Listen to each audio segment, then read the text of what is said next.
কর্ম এবং ফল। মানুষের স্বভাব হলো এটাই যে তিনি নিজের প্রত্যেক পরিশ্রমের প্রতিফল প্রার্থনা করেন। বেশিরভাগ সময় এই ফলাফলের চিন্তা করতে করতে, কল্পনা করতে করতে উনি কর্ম করতে থাকেন যে আমি এই কাজটা করলে এই ফল পাবো। সেই সব কল্পনা করতে থাকেন যা না তার হাতে আছে, না আছে অধিকার, আর না আছে নিয়ন্ত্রণ।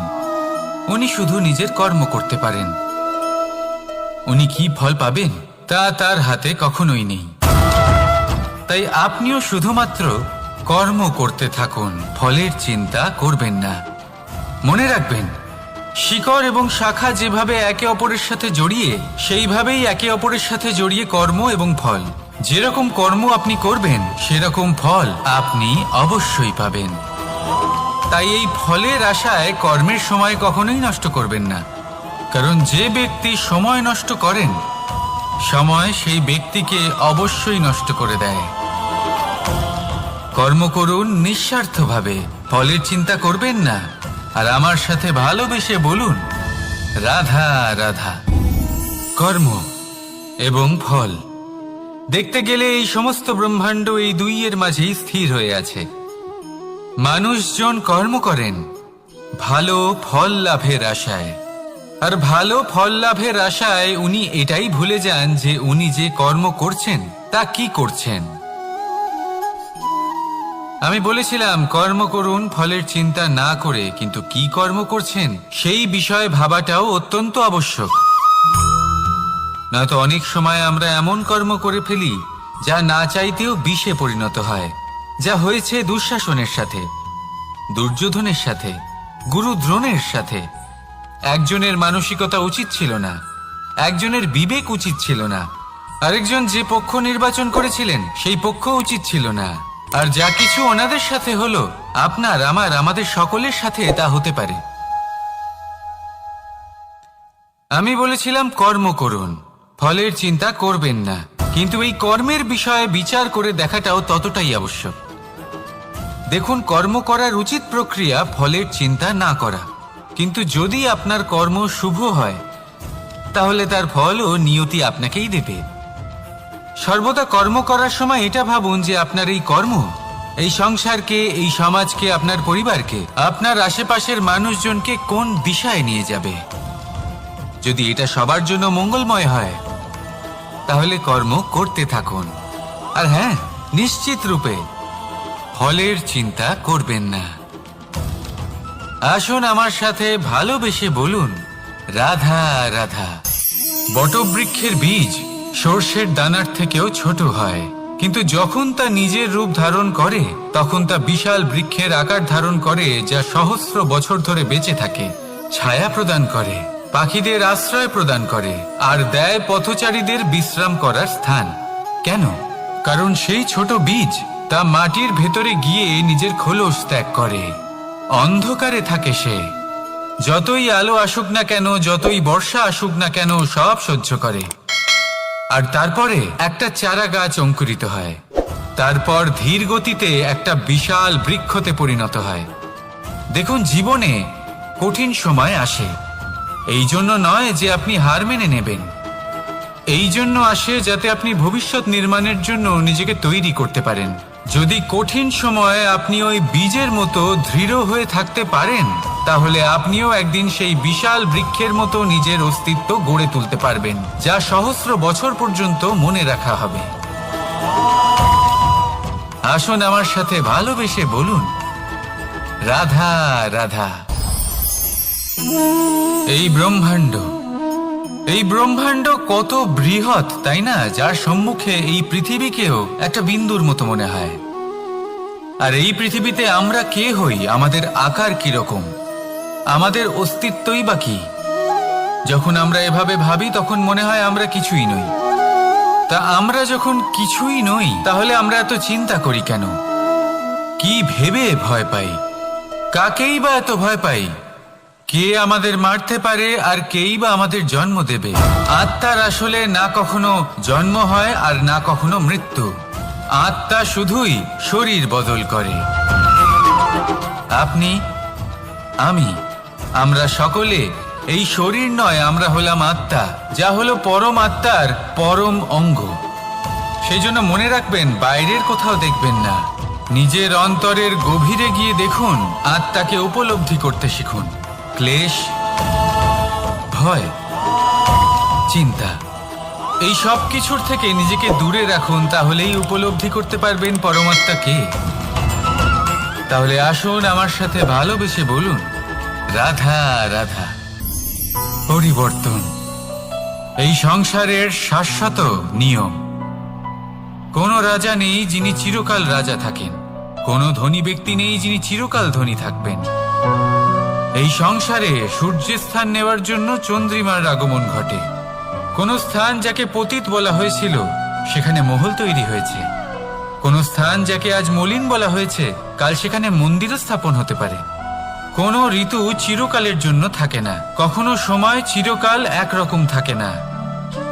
আজ যে আপনার কাছে রয়েছে কাল অন্য কারোর ছিল, আজ যে আপনার কাছে রয়েছে কাল তা অন্য কারোর কাছে চলে যাবে। আপনার সাথে কিছু থাকলে তা হলো আপনার কর্ম, কিন্তু সেই কর্মের পরিণামও আপনার নয়। আপনি শুধু কর্ম করুন, বাকি সবকিছুই পরিবর্তনশীল। কিন্তু সেই পরিবর্তনকে দেখে ভয় পাওয়ার প্রয়োজন নেই, তাকে স্বাগত জানান। যদি আপনি হাসি মুখে সেই পরিবর্তনকে স্বাগত জানান, তাহলে এই পরিবর্তনও হাসি মুখে আপনার সাথে থাকবে। আসুন আমার সাথে ভালোবেসে বলুন, রাধা রাধা। সঞ্চয়। মানুষের যখন থেকে বোধ বুদ্ধি হয় সঞ্চয় করতে আরম্ভ করে দেন। সঞ্চয় করতে থাকেন ভোজনের, সঞ্চয় অর্থের, সঞ্চয় শক্তির। নিজের জন্য করেন, নিজের পরিবারের জন্য করেন, নিজের স্ত্রীর জন্য করেন, সন্তানের জন্য করেন, সন্তানের সন্তানের জন্যও সঞ্চয় করেন। সঞ্চয় করার জন্য ওনার কাছে অনেক কারণ রয়েছে, কারণ উনি এটা ভাবেন যে এই সঞ্চিত শক্তির জন্য কেউ ওনার কোনো ক্ষতি করতে পারবে না। মানুষ ভুলে যান একটা গুরুত্বপূর্ণ কথা, এই সত্য, উনি এই সংসারে খালি হাতেই এসেছিলেন, আর এখান থেকে ওনাকে খালি হাতেই যেতে হবে। যা এখানকার তা এখানেই থেকে যাবে। আর যদি কিছু ওনার সাথে যায় তা হলো ওনার কর্ম, আর কিচ্ছু নয়। তাই যদি কিছু অর্জন করতে চান তাহলে শুভ কর্ম অর্জন করুন, আত্মশক্তি অর্জন করুন, কারণ পরলোকে এটাই হবে আপনার সম্পত্তি। তাহলে কি এটা আপনি অর্জন করতে চান না? আসুন আর আমার সাথে ভালোবেসে বলুন, রাধা রাধা। সদিচ্ছা। দেখতে গেলে 3 অক্ষরে তৈরি এই শব্দ, কিন্তু সমস্ত ত্রিলোক তার উপরেই আধারিত। আপনি এই সংসারে এসেছেন, তখন অবশ্যই শ্বাস নেবেন, কিন্তু তার বদলে আপনাকে কিছু তো দিতেই হবে। আপনার উপর নির্ভর করছে আপনি কি দেবেন। কি দেবেন এই সংসারকে, এই সমাজকে, নিজের পরিবারকে, আর তার বদলে কি নেবেন? যশ নাকি অপযশ? দেখুন, এক ছিল রাবণ, যে কিনা সমুদ্র পার করলো সীতাকে অপহরণ করার জন্য, আর এক ছিলেন রামচন্দ্র, যিনি সমুদ্র পার করেছিলেন, সেতু বানিয়ে গিয়েছিলেন সীতাকে ফিরিয়ে নিয়ে আসার জন্য। দুজনেই সমুদ্র পার করেছিলেন, শুধু পার্থক্য ছিল সদিচ্ছাকে বোঝার, লক্ষ্যের।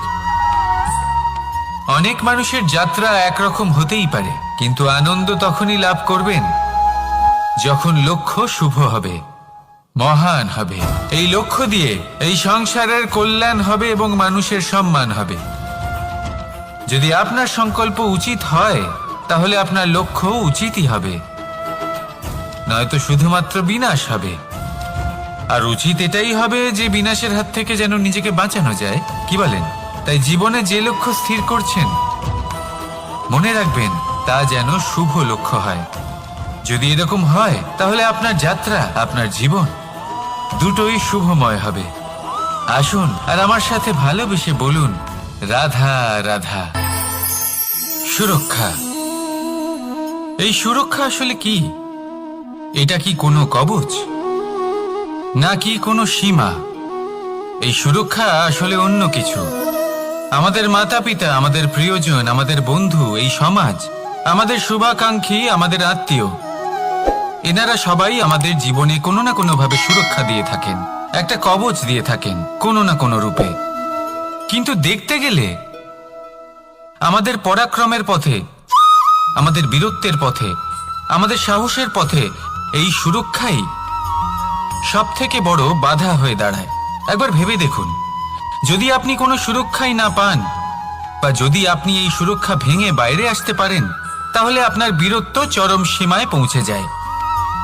কেন? কারণ তখন আপনি জানেন যে এই সংসারের সম্মুখীন আমাদের নিজেদেরই হতে হবে। আপনি বুঝে যান যে শত্রুর সম্মুখীন এবার নিজের বলের দ্বারা, নিজের পরাক্রমের দ্বারা, নিজের সাহসের দ্বারা করতে হবে। আর তখন আমাদের মনের মধ্যে এই শক্তি জাগ্রত হয়। এই শক্তি অন্তরেই বসবাস করে। শুধু এটা চিনে নিতে হবে, একে জাগ্রত করতে হবে। আর এটা সুরক্ষা ভেঙে যাওয়ার পরেই সম্ভব হয়। আর যারা নিজের শক্তি সম্পর্কে জানেন, যিনি নিজেই জানেন তিনি কতটা শক্তিশালী, তিনি নিজেই নিজের সুরক্ষা কবচ চিরকালের মতো ভেঙে ফেলে দেন, ঠিক কর্ণের মতো। আর তারপরে দেখুন, আপনার পরাজয় হোক বা বিজয়ী হোক না কেন, সেটাই অনেক বড় হয়, সেটাই প্রশস্ত হয়ে থাকে। সেই জন্য ত্যাগ করুন নিজের ভয়কে, নিজের আশেপাশের এই সুরক্ষা চক্রকে ভেঙে ফেলুন, আর সম্মুখীন হন এই সংসারের নিজের শত্রুর সম্মুখীন হন। পরাক্রমের এই অঙ্কুর, তা অঙ্কুরিত হওয়ার জন্য বীজের উপরের এই কবচ, এটা ভেঙে যাওয়া অতি আবশ্যক। আসুন আমার সাথে ভালোবেসে বলুন, রাধা রাধা। যখন আমরা হাঁটতে থাকি আর আমাদের পায়ে কাঁটা বিঁধে যায়, তখন মুখ দিয়ে আহ বেরিয়ে আসে, কান্না চলে আসে, আর অনেক সময় অভিশাপও বেরিয়ে আসে। কিন্তু আমরা কি কখনো এটা এইভাবে দেখেছি, এইভাবে ভেবেছি যে আমরা যে পথে চলেছি সেই পথে কাঁটা বিঁধেছে, নাকি আমরা সেই পথ নির্বাচন করেছি যাতে শুধুই কাঁটা রয়েছে? নাকি আমরা এভাবে ভেবে দেখেছি যে এই কাঁটা আমাদের কষ্ট দিতে এসেছে, নাকি এটা আমরাই বিছিয়ে রেখেছিলাম? সাবধান থাকা উচিত ছিল, কারণ কাঁটা বিঁধলে যন্ত্রণা হবে, চিৎকার করে ফেলতে পারি, মুখ থেকে অভিশাপও বেরিয়ে আসতে পারে। কিন্তু এই অভিশাপ শুধুমাত্র আমাদের তরফ থেকে অভিশাপ হয়, সামনের ব্যক্তিটির ওপরও নির্ভর করে। এবার সেই ব্যক্তি যদি এমন হয় যে ফুল আর কাঁটা এই দুই সমানভাবে গ্রহণ করতে পারে, তার কাছে অভিশাপও বরদানে পরিণত হয়। শেষ পর্যন্ত ব্যাপারটা দাঁড়ায় ভাবনা, চিন্তা, দৃষ্টিভঙ্গির ওপর। কারণ আপনার এই ভাবনাই সত্যি হয়ে সামনে আসে। সেই জন্য এই ভাবনা, চিন্তা, মানসিকতাকে গুরুত্ব সহকারে দেখবেন। এই বিবেচনা নিয়ে বিবেচনা করতে শিখুন। আমার কথার অর্থ হলো যে জীবনে যখন এরকম কিছু একটা ঘটবে, তখন ভেবে দেখুন যে এরকম কেন হলো। আপনি কি এমন কোনো কর্ম করেছিলেন যার কর্মফল এটা? এমন কোনো কাজ যা অনুচিত ছিল, অসত্য ছিল, যা অভদ্রতার কারণ ছিল? ভেবে দেখা প্রয়োজন। দেখুন, ইচ্ছে হলো আপনার যে আপনি কি করতে চান, ভাবনা আপনার, সত্য আপনার, জীবন আপনার, সিদ্ধান্ত আপনার। আসুন আর আমার সাথে ভালোবেসে বলুন, রাধা রাধা। সময়, এই সময় আসলে কি? এই সময় একটা সরল রেখা তো কখনোই নয়। সময় হলো একটা চক্র, যেখানে এর আদি সেখানেই হলো এর অন্ত, আর যেখানে তা শেষ হয় সেখান থেকেই তার শুরু হয়। এই সময় একটা অত্যন্ত বিচিত্র চিন্তা, বিচিত্র ভাবনা, একটা বিচিত্র বস্তু যা কেউ বুঝতে পারেন না। এই সময়ের লীলা, এর কোনো প্রমাণ নেই, কোনো জ্ঞান নেই, কোনো পরিমাপ নেই। শুধু এটুকু আমরা জানতে পারি, যেখানে শেষ হবে সেখান থেকে একটা নতুন সূচনাও হবে। যা আজ আপনার কাছে আছে, কাল অন্য কারোর কাছে যাবে, তারপরে তার কাছ থেকেও অন্য কারোর কাছে যাবে, তারপরে তার থেকেও ছিনিয়ে নেওয়া হবে। এই নিয়তির একজনের কাছ থেকে অন্যজনের কাছে আদান প্রদানের এই সময় হলো আপনার সময়। এই সময়ের সদ্ব্যবহার করুন, এই সময়কে বাঁচুন। আপনাকে শুধু এটাই সুনিশ্চিত করতে হবে যে আপনি কোন পক্ষে আছেন।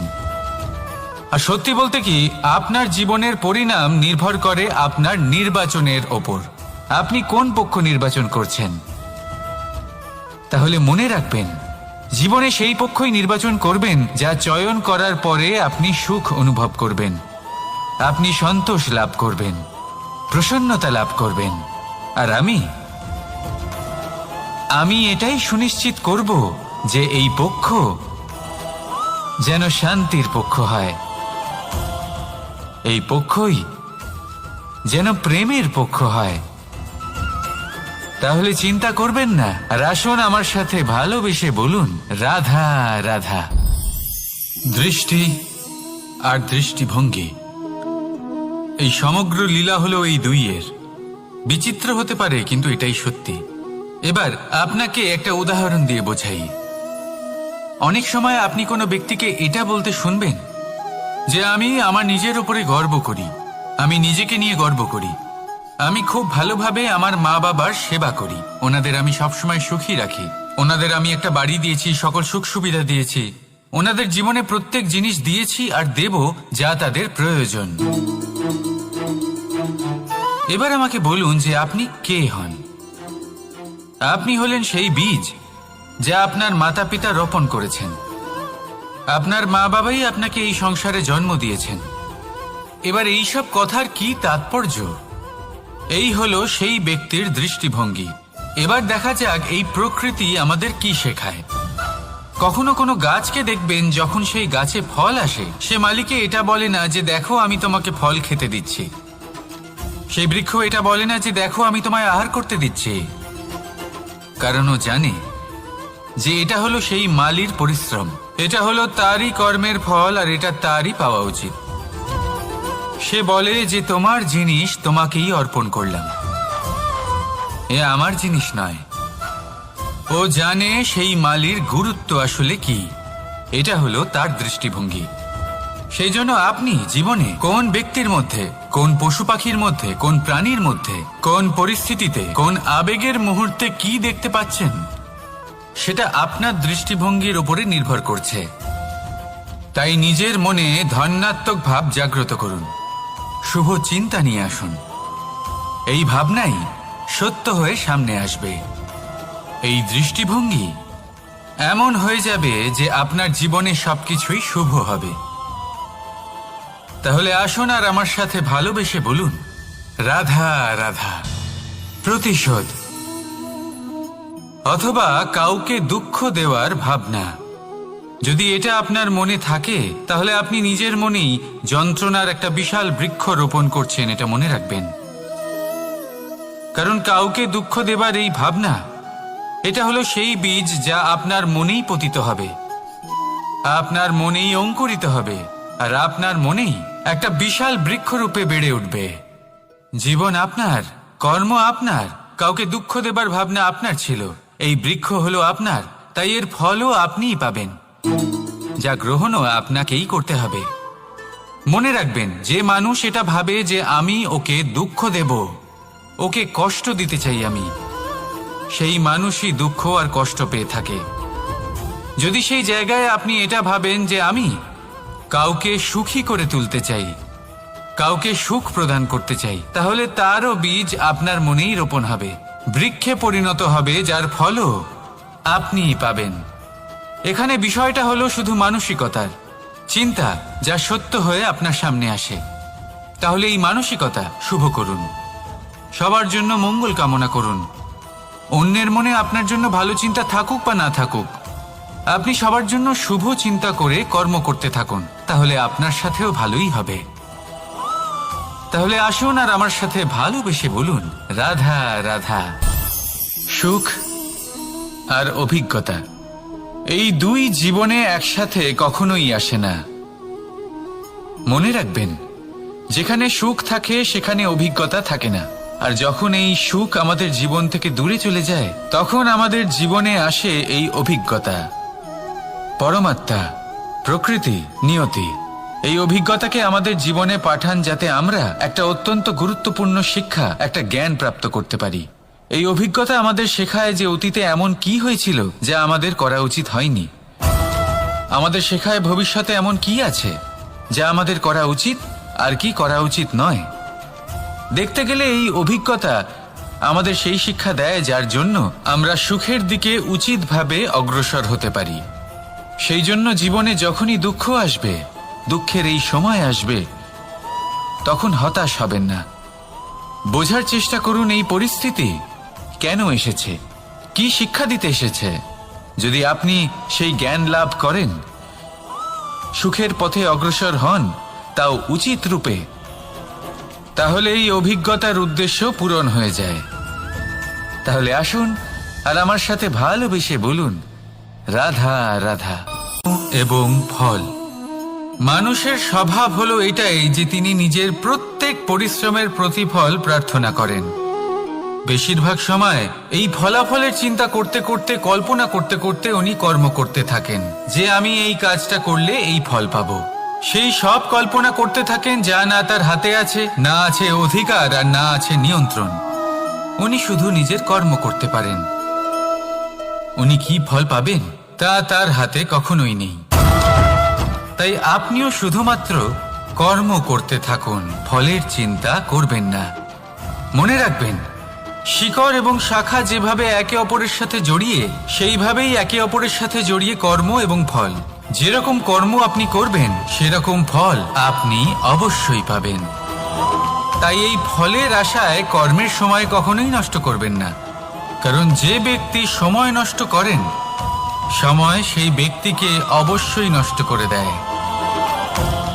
কর্ম করুন নিঃস্বার্থভাবে, ফলের চিন্তা করবেন না। আর আমার সাথে ভালোবেসে বলুন, রাধা রাধা। কর্ম এবং ফল, দেখতে গেলে এই সমস্ত ব্রহ্মাণ্ড এই দুইয়ের মাঝেই স্থির হয়ে আছে। মানুষজন কর্ম করেন ভালো ফল লাভের আশায়, আর ভালো ফল লাভের আশায় উনি এটাই ভুলে যান যে উনি যে কর্ম করছেন তা কি করছেন। আমি বলেছিলাম কর্ম করুন ফলের চিন্তা না করে, কিন্তু কি কর্ম করছেন সেই বিষয়ে ভাবাটাও অত্যন্ত আবশ্যক। নয়তো অনেক সময় আমরা এমন কর্ম করে ফেলি যা না চাইতেও বিষে পরিণত হয়, যা হয়েছে দুঃশাসনের সাথে, দুর্যোধনের সাথে, গুরু দ্রোণের সাথে। একজনের মানসিকতা উচিত ছিল না, একজনের বিবেক উচিত ছিল না, আরেকজন যে পক্ষ নির্বাচন করেছিলেন সেই পক্ষ উচিত ছিল না। আর যা কিছু ওনাদের সাথে হলো, আপনার আমার আমাদের সকলের সাথে তা হতে পারে। আমি বলেছিলাম কর্ম করুন, ফলের চিন্তা করবেন না, কিন্তু এই কর্মের বিষয়ে বিচার করে দেখাটাও ততটাই আবশ্যক। দেখুন, কর্ম করার উচিত প্রক্রিয়া ফলের চিন্তা না করা, কিন্তু যদি আপনার কর্ম শুভ হয় তাহলে তার ফলও নিয়তি আপনাকেই দেবে। সর্বদা কর্ম করার সময় এটা ভাবুন যে আপনার এই কর্ম এই সংসারকে, এই সমাজকে, আপনার পরিবারকে, আপনার আশেপাশের মানুষজনকে কোন দিশায় নিয়ে যাবে। যদি এটা সবার জন্য মঙ্গলময় হয় তাহলে কর্ম করতে থাকুন। আর হ্যাঁ, নিশ্চিত রূপে ফলের চিন্তা করবেন না। আসুন আমার সাথে ভালোবেসে বলুন, রাধা রাধা। বটবৃক্ষের বীজ সর্ষের দানার থেকেও ছোট হয়, কিন্তু যখন তা নিজের রূপ ধারণ করে তখন তা বিশাল বৃক্ষের আকার ধারণ করে, যা সহস্র বছর ধরে বেঁচে থাকে, ছায়া প্রদান করে, পাখিদের আশ্রয় প্রদান করে, আর দেয় পথচারীদের বিশ্রাম করার স্থান। কেন? কারণ সেই ছোট বীজ তা মাটির ভেতরে গিয়ে নিজের খোলস ত্যাগ করে। অন্ধকারে থাকে সে, যতই আলো আসুক না কেন, যতই বর্ষা আসুক না কেন, সব সহ্য করে। আর তারপরে একটা চারা গাছ অঙ্কুরিত হয়, তারপর ধীর গতিতে একটা বিশাল বৃক্ষতে পরিণত হয়। দেখুন, জীবনে কঠিন সময় আসে, এই জন্য নয় যে আপনি হার মেনে নেবেন, এই জন্য আসে যাতে আপনি ভবিষ্যৎ নির্মাণের জন্য নিজেকে তৈরি করতে পারেন। যদি কঠিন সময়ে আপনি ওই বীজের মতো দৃঢ় হয়ে থাকতে পারেন, তাহলে আপনিও একদিন সেই বিশাল বৃক্ষের মতো নিজের অস্তিত্ব গড়ে তুলতে পারবেন, যা সহস্র বছর পর্যন্ত মনে রাখা হবে। আসুন আমার সাথে ভালোবেসে বলুন, রাধা রাধা। এই ব্রহ্মাণ্ড কত বৃহৎ, তাই না? যার সম্মুখে এই পৃথিবীকেও একটা বিন্দুর মতো মনে হয়। আর এই পৃথিবীতে আমরা কে হই, আমাদের আকার কিরকম, আমাদের অস্তিত্বই বা কি? যখন আমরা এভাবে ভাবি তখন মনে হয় আমরা কিছুই নই। তা আমরা যখন কিছুই নই তাহলে আমরা এত চিন্তা করি কেন? কি ভেবে ভয় পাই? কাকেই বা এত ভয় পাই? কে আমাদের মারতে পারে আর কেই বা আমাদের জন্ম দেবে? আত্মার আসলে না কখনো জন্ম হয় আর না কখনো মৃত্যু। আত্মা শুধুই শরীর বদল করে। আপনি, আমি, আমরা সকলে এই শরীর নয়, আমরা হলাম আত্মা, যা হলো পরম আত্মার পরম অঙ্গ। সেই জন্য মনে রাখবেন, বাইরের কোথাও দেখবেন না, নিজের অন্তরের গভীরে গিয়ে দেখুন, আত্মাকে উপলব্ধি করতে শিখুন। ক্লেশ, ভয়, চিন্তা, এই সব কিছুর থেকে নিজেকে দূরে রাখুন, তাহলেই উপলব্ধি করতে পারবেন পরমাত্মা কে। তাহলে আসুন আমার সাথে ভালোবেসে বলুন, রাধা রাধা। পরিবর্তন এই সংসারের শাশ্বত নিয়ম। কোনো রাজা নেই যিনি চিরকাল রাজা থাকেন, কোনো ধনী ব্যক্তি নেই যিনি চিরকাল ধনী থাকবেন। এই সংসারে সূর্যের স্থান নেওয়ার জন্য চন্দ্রিমার আগমন ঘটে। কোন স্থান যাকে পতিত বলা হয়েছিল সেখানে মহল তৈরি হয়েছে। কোন স্থান যাকে আজ মলিন বলা হয়েছে কাল সেখানে মন্দিরও স্থাপন হতে পারে। কোন ঋতু চিরকালের জন্য থাকে না, কখনো সময় চিরকাল একরকম থাকে না। আজ যে আপনার কাছে রয়েছে কাল অন্য কারোর ছিল, আজ যে আপনার কাছে রয়েছে কাল তা অন্য কারোর কাছে চলে যাবে। আপনার সাথে কিছু থাকলে তা হলো আপনার কর্ম, কিন্তু সেই কর্মের পরিণামও আপনার নয়। আপনি শুধু কর্ম করুন, বাকি সবকিছুই পরিবর্তনশীল। কিন্তু সেই পরিবর্তনকে দেখে ভয় পাওয়ার প্রয়োজন নেই, তাকে স্বাগত জানান। যদি আপনি হাসি মুখে সেই পরিবর্তনকে স্বাগত জানান, তাহলে এই পরিবর্তনও হাসি মুখে আপনার সাথে থাকবে। আসুন আমার সাথে ভালোবেসে বলুন, রাধা রাধা। সঞ্চয়। মানুষের যখন থেকে বোধবুদ্ধি হয় সঞ্চয় করতে আরম্ভ করে দেন। সঞ্চয় করতে থাকেন ভোজনের, সঞ্চয় অর্থের, সঞ্চয় শক্তির। নিজের জন্য করেন, নিজের পরিবারের জন্য করেন, নিজের স্ত্রীর জন্য করেন, সন্তানের জন্য করেন, সন্তানের সন্তানের জন্য সঞ্চয় করেন। সঞ্চয় করার জন্য ওনার কাছে অনেক কারণ রয়েছে, কারণ উনি এটা ভাবেন যে এই সঞ্চিত শক্তির জন্য কেউ ওনার কোনো ক্ষতি করতে পারবে না। মানুষ ভুলে যান একটা গুরুত্বপূর্ণ কথা, এই সত্য, উনি এই সংসারে খালি হাতেই এসেছিলেন আর এখান থেকে ওনাকে খালি হাতেই যেতে হবে। যা এখানকার তা এখানেই থেকে যাবে। আর যদি কিছু ওনার সাথে যায় তা হলো ওনার কর্ম, আর কিচ্ছু নয়।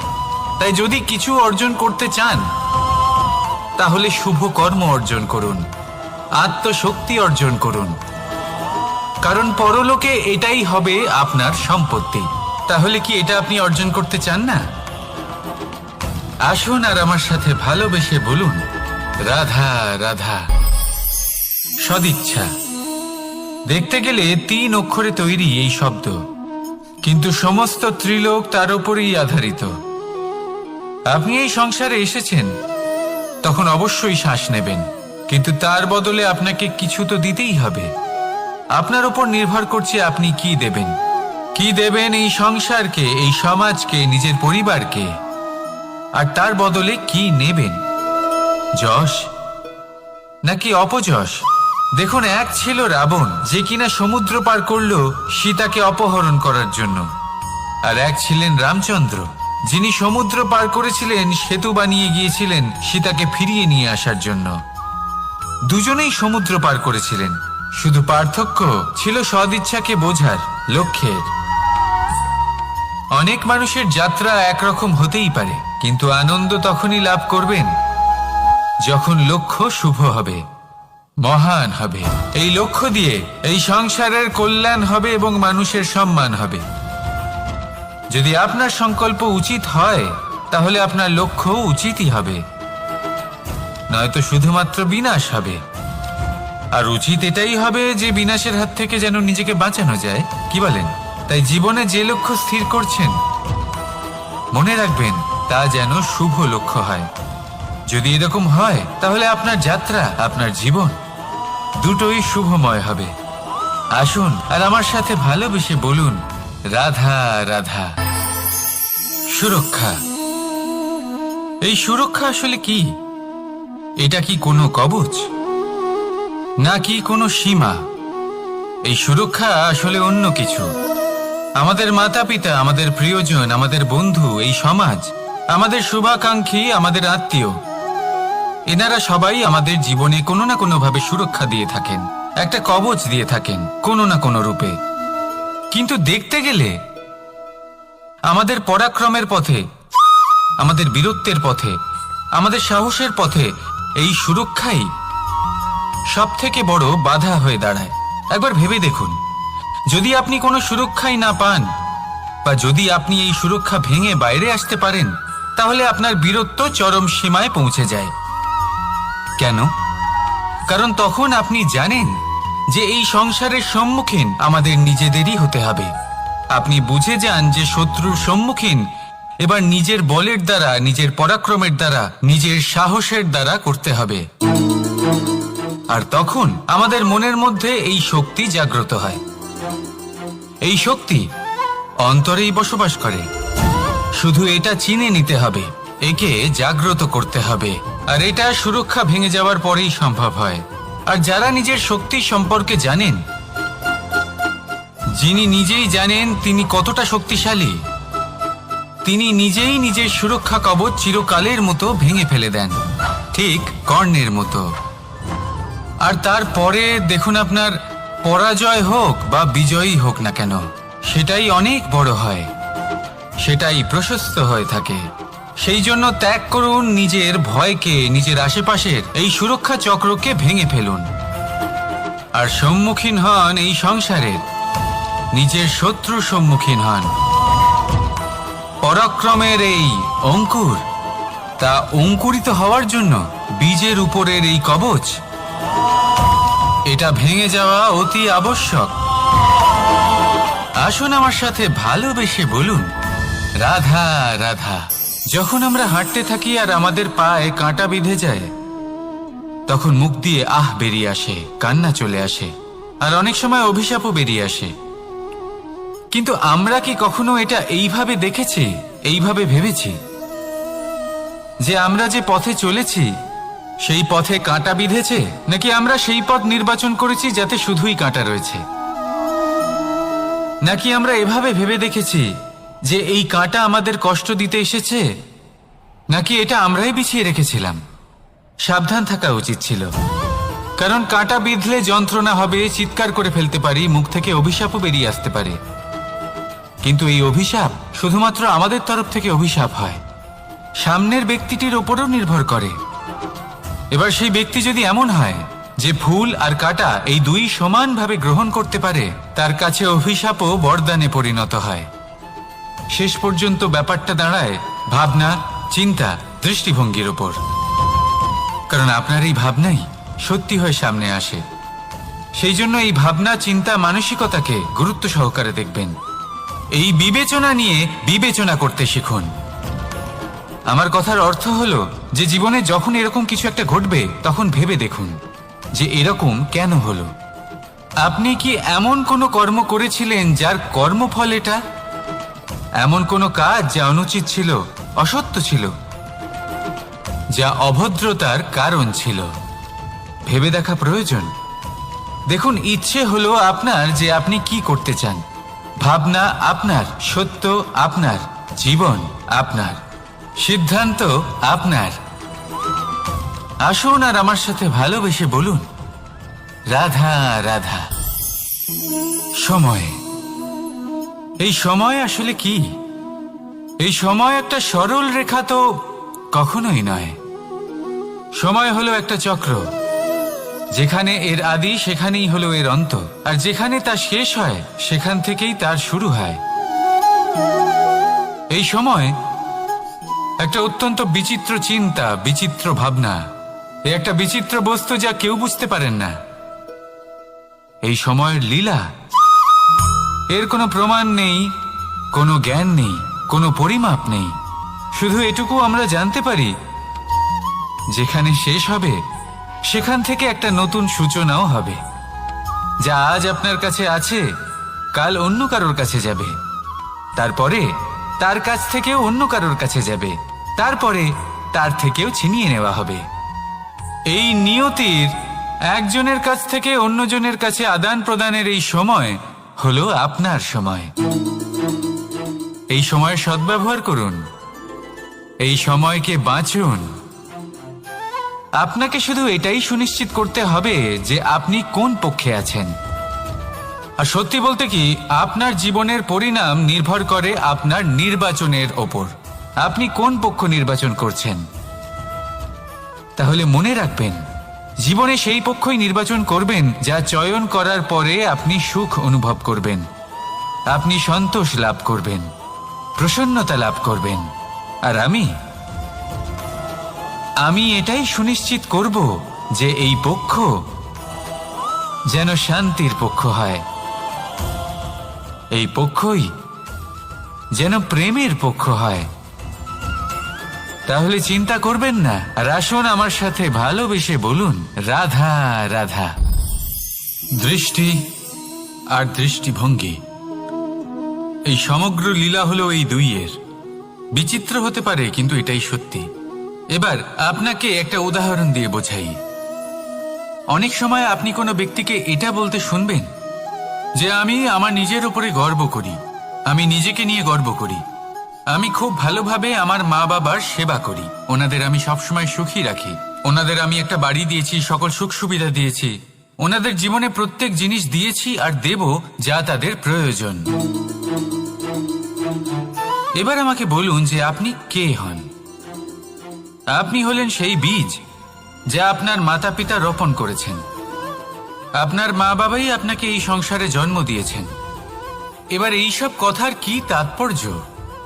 এই হলো সেই ব্যক্তির দৃষ্টিভঙ্গি। এবার দেখা যাক এই প্রকৃতি আমাদের কি শেখায়। কখনো কোনো গাছকে দেখবেন, যখন সেই গাছে ফল আসে, সে মালিকে এটা বলে না যে দেখো আমি তোমাকে ফল খেতে দিচ্ছি। সেই বৃক্ষ এটা বলে না যে দেখো আমি তোমায় আহার করতে দিচ্ছি, কারণ ও জানে যে এটা হলো সেই মালির পরিশ্রম, এটা হলো তারই কর্মের ফল, আর এটা তারই পাওয়া উচিত। সে বলে যে তোমার জিনিস তোমাকেই অর্পণ করলাম, এ আমার জিনিস নয়। ও জানে সেই মালির গুরুত্ব আসলে কি। এটা হলো তার দৃষ্টিভঙ্গি। সেই জন্য আপনি জীবনে কোন ব্যক্তির মধ্যে, কোন পশু পাখির মধ্যে, কোন প্রাণীর মধ্যে, কোন পরিস্থিতিতে, কোন আবেগের মুহূর্তে কি দেখতে পাচ্ছেন, সেটা আপনার দৃষ্টিভঙ্গির উপরে নির্ভর করছে। তাই নিজের মনে ধনাত্মক ভাব জাগ্রত করুন, শুভ চিন্তা নিয়ে আসুন। এই ভাবনাই সত্য হয়ে সামনে আসবে। এই দৃষ্টিভঙ্গি এমন হয়ে যাবে যে আপনার জীবনে সবকিছুই শুভ হবে। তাহলে আসুন আর আমার সাথে ভালোবেসে বলুন, রাধা রাধা। প্রতিশোধ অথবা কাউকে দুঃখ দেওয়ার ভাবনা, যদি এটা আপনার মনে থাকে, তাহলে আপনি নিজের মনেই যন্ত্রণার একটা বিশাল বৃক্ষ রোপণ করছেন, এটা মনে রাখবেন। কারণ কাউকে দুঃখ দেবার এই ভাবনা, এটা হলো সেই বীজ যা আপনার মনেই পতিত হবে, আপনার মনেই অঙ্কুরিত হবে, আর আপনার মনেই একটা বিশাল বৃক্ষরূপে বেড়ে উঠবে। জীবন আপনার, কর্ম আপনার, কাউকে দুঃখ দেবার ভাবনা আপনার ছিল, এই বৃক্ষ হলো আপনার, তাই এর ফলও আপনিই পাবেন, যা গ্রহণও আপনাকেই করতে হবে। মনে রাখবেন, যে মানুষ এটা ভাবে যে আমি ওকে দুঃখ দেব, ওকে কষ্ট দিতে চাই আমি, সেই মানুষই দুঃখ আর কষ্ট পেয়ে থাকে। যদি সেই জায়গায় আপনি এটা ভাবেন যে আমি কাউকে সুখী করে তুলতে চাই, কাউকে সুখ প্রদান করতে চাই, তাহলে তারও বীজ আপনার মনেই রোপণ হবে, বৃক্ষে পরিণত হবে, যার ফলও আপনিই পাবেন। এখানে বিষয়টা হলো শুধু মানসিকতার চিন্তা, যা সত্য হয়ে আপনার সামনে আসে। তাহলে এই মানসিকতা শুভ করুন, সবার জন্য মঙ্গল কামনা করুন। অন্যের মনে আপনার জন্য ভালো চিন্তা থাকুক বা না থাকুক, আপনি সবার জন্য শুভ চিন্তা করে কর্ম করতে থাকুন, তাহলে আপনার সাথেও ভালোই হবে। তাহলে আসুন আর আমার সাথে ভালোবেসে বলুন, রাধা রাধা।